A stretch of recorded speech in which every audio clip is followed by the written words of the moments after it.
Hi students. So ഇന്ന് നമ്മൾ discuss ചെയ്യുന്നത് HRM ലാസ്റ്റ് മൊഡ്യൂളിൽ വരുന്ന ഗ്രീവൻസ് റിഡ്രസൽ എന്ന് പറയുന്ന ടോപ്പിക്കാണ്.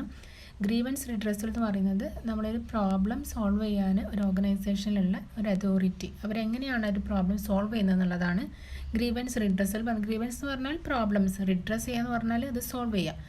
സോ ഒരു ഓർഗനൈസേഷനിൽ ഒരു കമ്പനിയിൽ എങ്ങനെയാണ് എംപ്ലോയിക്കുള്ള പ്രോബ്ലം സോൾവ് ചെയ്യുന്നത് എന്നാണ് പറയുന്നത്. Any discontent or dissatisfaction whether expressed or not. ഇപ്പം ഒരു എംപ്ലോയിക്ക് ഉണ്ടാകുന്ന ഡിസാറ്റിസ്ഫാക്ഷൻ അത് ഒന്നെങ്കിൽ അയാൾക്ക് പറയാം, അല്ലെങ്കിൽ അത് അയാൾക്ക് മനസ്സിൽ ഒരു ഫീലായിട്ടും വെക്കാം.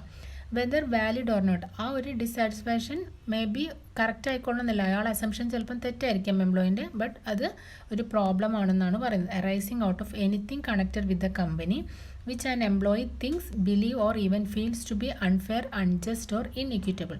സോ ഒരു എംപ്ലോയിക്ക് ഒരു ഓർഗനൈസേഷനിലുള്ള ഒരു കമ്പനിയായിട്ട് റിലേറ്റ് ചെയ്തൊരു കാര്യം അൺഫെയർ ആയിട്ടോ അൺജസ്റ്റിസ് ആയിട്ടോ അതേപോലെ ഇൻഇക്വിറ്റബിൾ ആയിട്ടോ തോന്നുകയാണെങ്കിൽ അതിനെയാണ് നമ്മൾ എന്ത് പറയുക, ഗ്രീവൻസ് എന്ന് പറയാം. ക്ലിയർ? അത് മേ ബി കറക്റ്റ് ആയിരിക്കാം, അല്ലെങ്കിൽ അത് അയാൾക്ക് തോന്നിയതായിരിക്കും, പക്ഷെ അയാൾക്ക് ഒരു ഡിസാറ്റിസ്ഫാക്ഷൻ വന്നിട്ടുണ്ടെങ്കിൽ അതിനെ നമ്മളൊരു ഗ്രീവൻസ് ആയിട്ട് കൺസിഡർ ചെയ്യും. ഇനി അതിൻ്റെ കോസസ് എന്തൊക്കെ രീതിയിലാണ് ഗ്രീവൻസ് വരുന്നത് നോക്കാം. അത് മേ ബി വേജ് റിലേറ്റഡ് ആവാം. ഇപ്പോൾ സാലറി കുറഞ്ഞ അയാൾക്ക് ഫിക്സ് ചെയ്ത് സാലറി മേ ബി കിട്ടിക്കൊള്ളുന്നില്ല, ആ ഒരു രീതിയിലായിരിക്കാം അയാൾ ഡിസാറ്റിസ്ഫൈഡ് ആകുന്നത്. വർക്കിൽ റിലേറ്റഡ് ആവാം, കമ്പനി നല്ല വർക്കിംഗ് കണ്ടീഷൻ പ്രൊവൈഡ് ചെയ്യാത്തത് കൊണ്ടോ, അല്ലെങ്കിൽ വർക്ക് എൻവയോൺമെൻറ്റ് ക്ലിയർ അല്ലാത്തതുകൊണ്ടൊക്കെ ആവാം. മാനേജ്മെൻറ്റ് റിലേറ്റഡ് ആവാം, അഡ്മിനിസ്ട്രേഷൻ പർപ്പസുമായിട്ട് ബന്ധപ്പെട്ട എന്തെങ്കിലും കാര്യങ്ങളാവാം. ഡിസ്ക്രിമിനേഷൻ കാണിക്കുക, അങ്ങനെയൊക്കെ ഉണ്ടാവും ഓർഗനൈസേഷനിൽ. അപ്പോൾ അങ്ങനെ എന്തെങ്കിലും അയാൾക്ക് ഡിസാറ്റിസ്ഫാക്ഷൻ തോന്നിയാൽ അതും ഒരു ഗ്രീവൻസ് ആണ്. വർക്ക് ഗ്രൂപ്പ്, അയാളെ കോ വർക്കേഴ്സ് അയാളുമായിട്ട് എന്തെങ്കിലും ഇഷ്യൂസ് ഉണ്ടെങ്കിൽ അതും ഗ്രീവൻസിനുള്ളൊരു റീസൺ ആണ്. ദെൻ ഡിസിപ്ലിൻ റിലേറ്റഡ്, ഇപ്പം ലീവ് കൊടുക്കാതിരിക്കുക, ഇടയ്ക്കിടയ്ക്ക് ട്രാൻസ്ഫർ കൊടുക്കുക, അങ്ങനെ എന്തെങ്കിലുമൊക്കെ ചെയ്യുന്നുണ്ടെങ്കിൽ അതും ഒരു ഗ്രീവൻസ് ആയിട്ട് കൺസിഡർ ചെയ്യും. ഇത്രയാണ് അതിൻ്റെ കോസസ് ആയിട്ട് വരുന്നത്. ദെൻ നെക്സ്റ്റ് അതിൽ പറയുന്നത് അതിൻ്റെ പ്രൊസീജിയറാണ്, എങ്ങനെയാണ് നമ്മളൊരു ഗ്രീവൻസ് ഹാൻഡിൽ ചെയ്യുക എന്നുള്ളതാണ്. മെയിനായിട്ട് അതിന് രണ്ട് സൊല്യൂഷനാണുള്ളത്. ഒന്ന് ഇൻഫോർമൽ കൺസൾട്ടേഷനും രണ്ടാമത്തത് formal filing of grievance.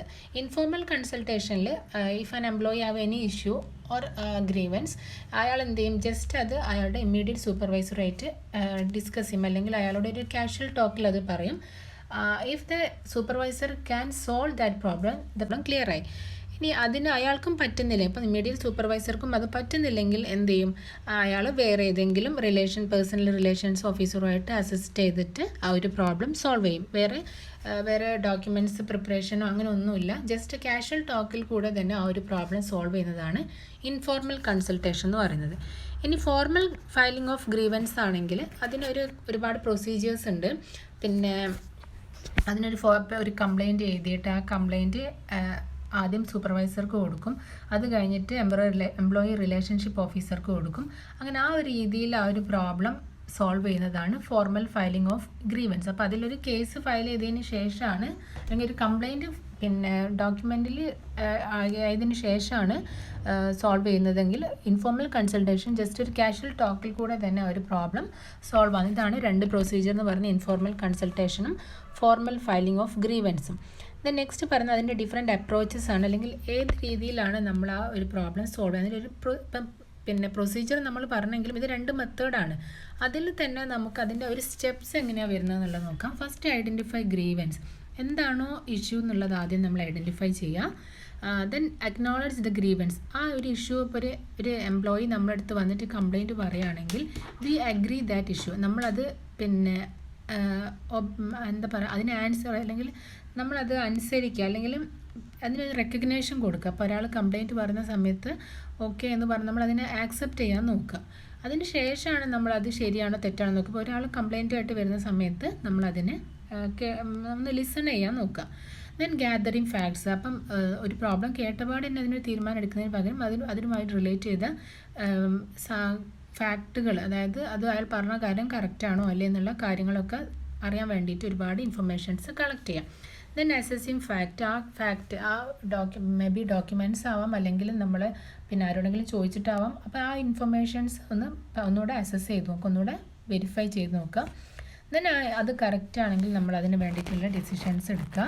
Then ആ ഒരു തീരുമാനം നമ്മൾ എക്സിക്യൂട്ട് ചെയ്യുക. അതിനുശേഷവും കംപ്ലയിൻറ്റ് വരുന്നുണ്ടോ എന്നൊക്കെ റിവ്യൂ നോക്കുക. ഇത്രയാണ് അതിൻ്റെ ഒരു സ്റ്റെപ്സ് അല്ലെങ്കിൽ അപ്രോച്ചസ് ആയിട്ട് പറഞ്ഞു.